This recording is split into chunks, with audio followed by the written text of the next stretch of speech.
Language. இன்னைக்கு cooking language சேனலில் நம்ம பார்க்க போகிறது கருவேப்பிலை பொடி.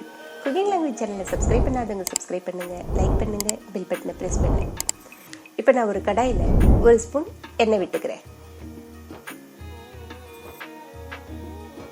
இப்போ எண்ணெய் காஞ்சதும் நான் அதில் 2 ஸ்பூன் உளுத்தம்பருப்பு சேர்த்துக்கிறேன். உளுந்து நல்லா வறுபட்டு வர வரைக்கும் இதை நல்லா வறுத்து எடுத்துக்கலாம்.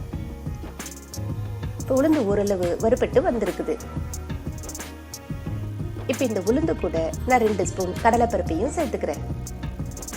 சேர்த்து இப்போ இது எல்லாத்தையும் நம்ம நல்லா வறுத்து எடுத்துக்கலாம். உளுந்து பருப்பும் கடலைப்பருப்பும் கலர் மாறுற வரைக்கும் இதை வறுத்து எடுத்துக்கலாம். இப்போ இது கூட நான் காரத்துக்காக ஒரு 8 காஞ்ச மிளகாவை சேர்த்துக்கிறேன். நான் இங்கே 8 வரமிளகாவை சேர்த்துருக்கேன். உங்களுக்கு எவ்வளோ காரம் தேவைப்படுதோ அதுக்கேற்றப்பல நீங்கள் வரமிளகாவை சேர்த்துக்கோங்க. இப்போ இது எல்லாம் நல்லா வறுபட்டு வந்திருக்குது. இப்போ இது கூட நான் ஒரு சின்ன துண்டு கட்டி பெருங்காயத்தை நான் சேர்த்துக்கிறேன். உங்ககிட்ட கட்டி பெருங்காயம் இல்லைன்னா நீங்கள் தூள் பெருங்காயம் கூட சேர்த்துக்கோங்க. இப்போ இது எல்லாத்தையும் நம்ம நல்லா வறுத்து எடுத்துக்கலாம். நான் 2 கைப்பிடி அளவு கறிவேப்பிலை எடுத்து நல்லா க்ளீன் பண்ணிட்டு நல்லா கழுவி தண்ணி இல்லாமல் எடுத்து வச்சிருக்கேன். இப்போ இந்த கறிவேப்பிலையை சேர்த்து கறிவேப்பிலையும் வதக்கி எடுத்துக்கலாம்.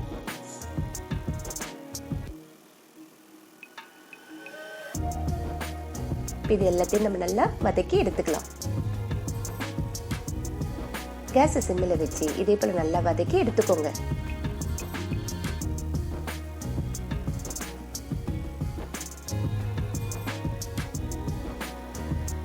இப்போ கறிவேப்பிலையும் நல்லா வறுபட்டு வந்துருச்சு. இப்போ நம்ம கேஸை நிறுத்திடலாம். இது ஆறட்டணும், கொஞ்ச நேரம் அப்படியே விடலாம். இப்போ நான் இது கூட ஒரு சிட்டிக்கை மஞ்சள் தூளை சேர்த்துக்கிறேன். இது ஆப்ஷனல் தான், உங்களுக்கு தேவைப்பட்டால் நீங்கள் மஞ்சள் தூள் சேர்த்துக்கோங்க, இல்லைன்னா ஸ்கிப் பண்ணிவிடுங்க. இப்போ இது எல்லாத்தையும் நம்ம நல்லா கலந்து விட்டுக்கலாம். இப்போ இது கூட நான் கொஞ்சமாக கல்லுப்பை சேர்த்துக்கிறேன். இப்போ இதை நம்ம மிக்ஸி ஜாரில் சேர்த்து அரைச்சி எடுத்துக்கலாம்.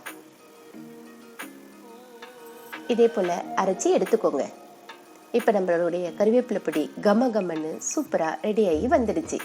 இப்போ இதை நான் ஒரு பவுலுக்கு மாற்றிக்கிறேன். நல்ல கம கம்மன்னு இருக்குது. நீங்களும் ட்ரை பண்ணி பாருங்கள்.